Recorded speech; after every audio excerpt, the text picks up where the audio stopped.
So, My Hero Academia Manga Chapter 332 has officially released, and the ending of this chapter is a lot to discuss because we're going to discuss whether or not Shigaraki won this fight and what potentially could be in store for both Shigaraki and Star and Stripe with whoever has New Order now. And we'll talk a little bit more about that right after this.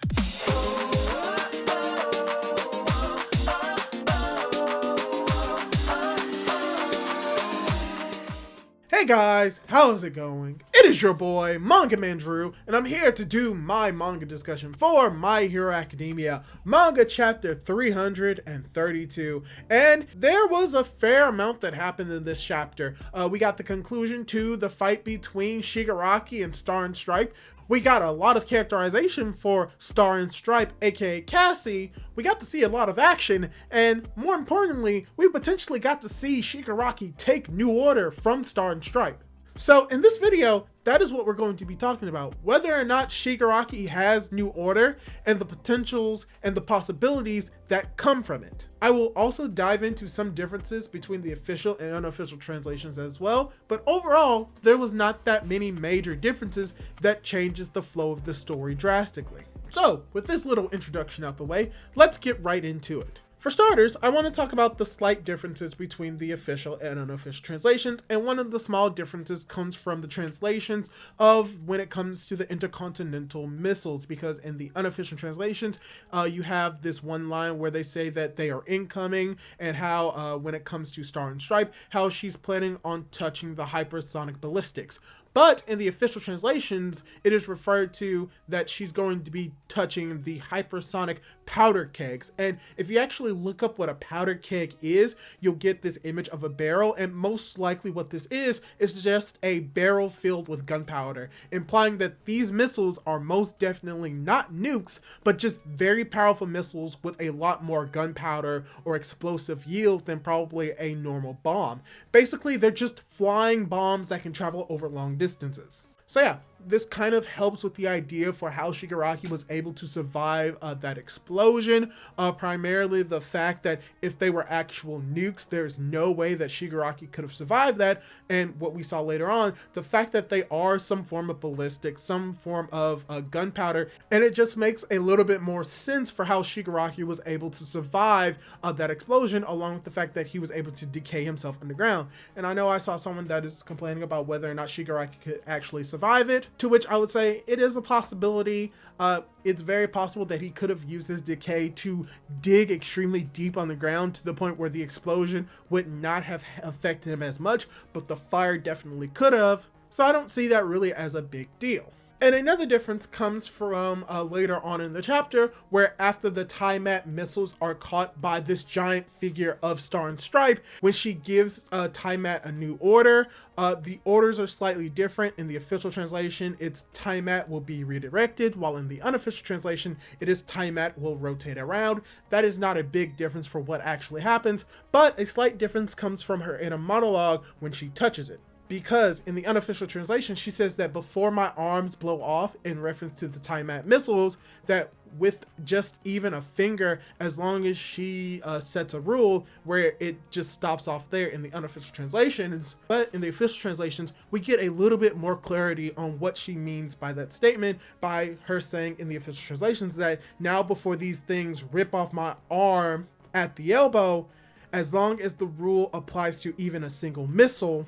And then immediately after that, we see the scene of the missiles being redirected or rotating. And this makes a little bit more sense because it's implying that she may not be able to add a new order to all the Tiamat missiles, even though they technically are all under that same name, and that it could potentially only be the Tiamat missile that she touches. Because as we saw when it came to the lasers, she was able to control the lasers and condense them all into one huge laser, but that's due to the fact that all of the lasers hit her, but she was only able to redirect one laser when it directly came at her. So I think that this could imply that she can only affect one item at a time, in the vein of she can only affect the rule of whatever actually touched her or what she touched, and it may not directly affect other individuals that may share that same name. So to give another example, let's just say they have 5 R2-D2s and they're all named the same, which is R2-D2, and you have Star and Stripe touching one. She, from what we see in this chapter, may only be able to add a new rule to one of the R2-D2s by name and may not necessarily be able to do all of them, even though they all have the same name. So it's very interesting to see that that's possibly another restriction to New Order, and something that we may get a little bit more information about if New Order is taken by Shigaraki, or if Star and Stripe still has it and can regain it at a later moment. And then we also have another name difference that comes from Star and Stripe's final move in this chapter, which in the fan translations is New Model Hypersonic Intercontinental Ballistic Punch, but in the official translation it's stated as State-of-the-Art Hypersonic Intercontinental Cruise Punch. Both of them sound great, and they both showed Star and Stripe doing her best, which is punching Shigaraki with an explosion. And the final difference between the official and unofficial translations primarily come from the word choice used right before Shigaraki causes the Nomu that the other pilots were shooting their lasers at to explode. In the unofficial translations, what he is saying is not very clear. The word choice seems to be muddled. It doesn't seem to have really any distinct meaning, but in the official translation, it is a little bit more clearer. And what he's trying to say is that if Star and Stripe was up against anyone else that isn't Shigaraki, then that person would have lost and died. So it just comes from a little bit more clarity from the official translation than the unofficial translation. And so now let's talk about the ending of this chapter, because frankly, there's a fair amount to talk about. For starters, this pretty much concludes the fight between Shigaraki and Star and Stripe, with potentially having Shigaraki being victorious. And the reason why I say he is victorious is because he was able to place a hand on Star and Stripe, which, since we know Shigaraki's power set, he could definitively kill her with Decay or take her quirk with All for One.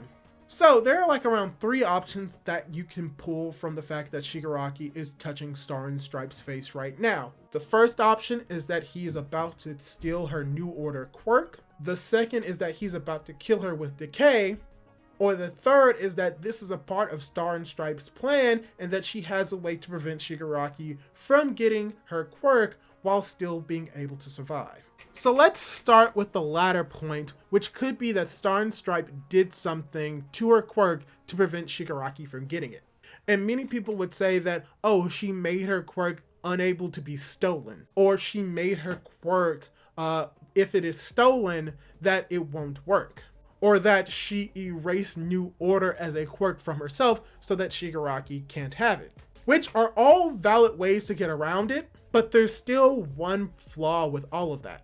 We see the moment where Shigaraki touches her face, and the few moments prior, we do not see Star and Stripe, aka Casey, call out her name. And we have to remember that the only way to impose a new rule on the target is to call out the target's name and touch the target. Meaning that for Casey to impose a new rule upon herself, she would need to touch herself and call out her name. Which, the moment that we see that she has the expression, and the moment that she sees her face become softer, is relatively within seconds of each other, and we don't see any type of bubble that shows that she's calling out her name or using her quirk at this moment. Meaning that most likely she didn't use her quirk in the moment, and most likely Shigaraki was able to take her quirk. So yeah, I do not think that Star and Stripe used New Order on herself in a way that prevents it from being stolen or prevents it from going to Shigaraki. So I do not think that Star and Stripe used New Order to prevent her quirk from being stolen or gotten rid of her quirk because she didn't have enough time to actually activate the quirk before Shigaraki touches her face.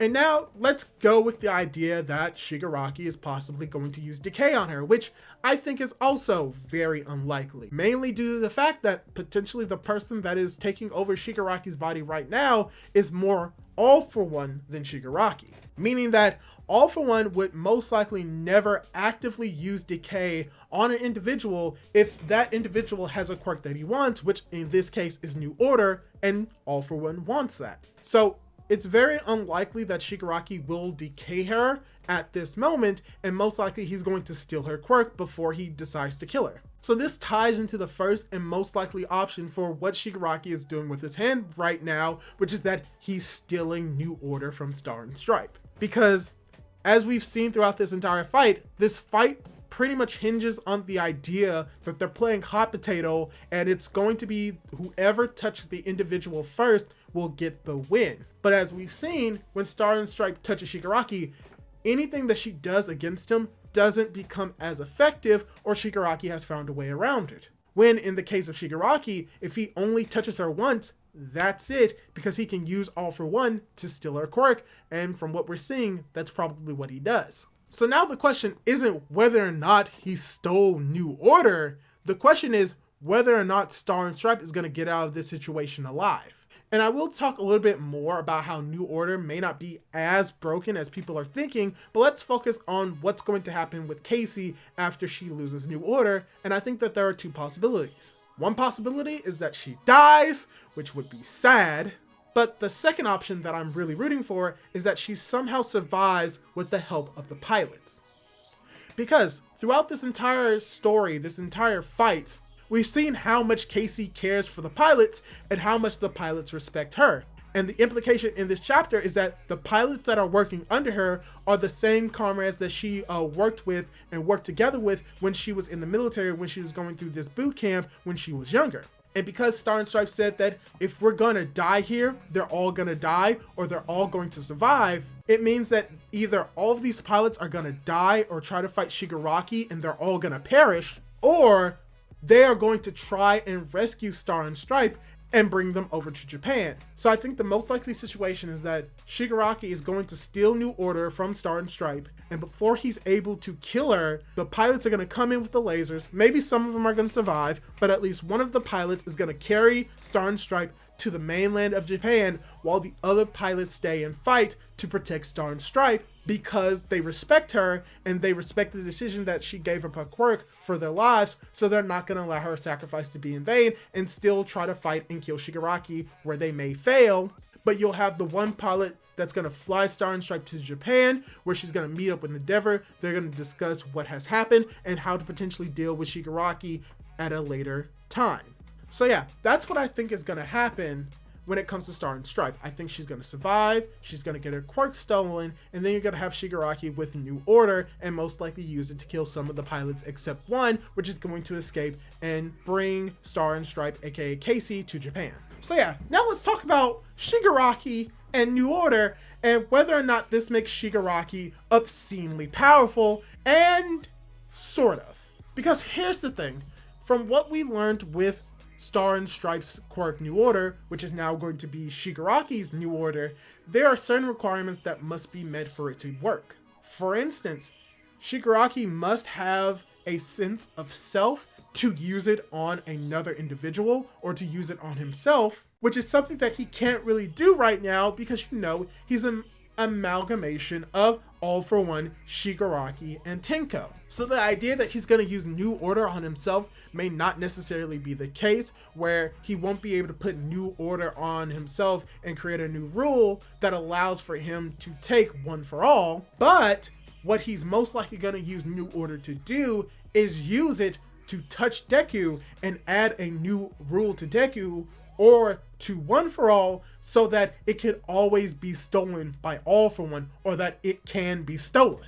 Because New Order may be an overpowered quirk, but as we've seen in this chapter, it becomes even more overpowered with the help of others, and that it only has 2 rules that can be used at a time. And if we think that one of those rules is going to be used to constantly make sure that Shigaraki would be able to steal One for All from Deku just by touching him, it means that New Order will be a little bit more restrictive on what it can do. And as we know, what New Order can do on its own is take away the air of a specific area, or use it to solidify the air to make this giant persona. Which, even when it comes to how New Order is able to do those 2 things, those 2 instances aren't instant kills, or more exactly, are not scenarios that people can't avoid. Because when it comes to taking the new air out of an area, simply a way to get around that is to move out of the area as quickly as possible. And when it comes to creating a manifestation of yourself with solid air, from what is perceived in this chapter, that persona or that individual, that amalgamation of solid air is you in a sense, meaning that any damage that happens to you happens to it. And it may not be as durable as the original body, means that if someone were to just aim all of their power on the head and cause the solid air head to explode, it could, in theory, kill Shigaraki. So it could be actually very detrimental in one way or another. So I think that when it comes to New Order, most likely the reasoning why Shigaraki often wanted it is just to guarantee the idea that he'll be able to steal One for All from Deku. And it's very implied that he could probably do it with Shigaraki's hatred, which is very possible, but I feel as if All for One may want to use Shigaraki's hatred to steal One for All, but then also have a secondary way of doing it just in case. Because we also have to remember that even though he wants New Order, he doesn't need it. The only reasoning why he wants it is just to make his goals slightly easier. And for what we saw a few chapters ago, he doesn't believe that New Order would have prevented him from actually achieving his goals. It just would have most likely made it a little bit more difficult. But him gaining New Order makes his goals a lot more achievable than it already is. Yeah, even though New Order is a very overpowered quirk, All for One never viewed it as an actual threat to his plans, just at the very most, a very bad hindrance or a very bad inconvenience to the plan. So yeah, that's what I kind of think is going to be going on, if not next chapter, within the next few chapters, when it comes to Shigaraki gaining New Order and what's going to happen to Star and Stripe, aka Casey. So yeah, that's all I really have to say about this when it comes to this discussion. So let me ask you, what do you think? Do you think that Shigaraki is actually taking New Order from Casey? Or do you think, is it Casey or Cassie? Doesn't matter. But do you think that Shigaraki is going to take New Order from Cassie? Or do you think that Cassie actually had a way to prevent Shigaraki from taking New Order?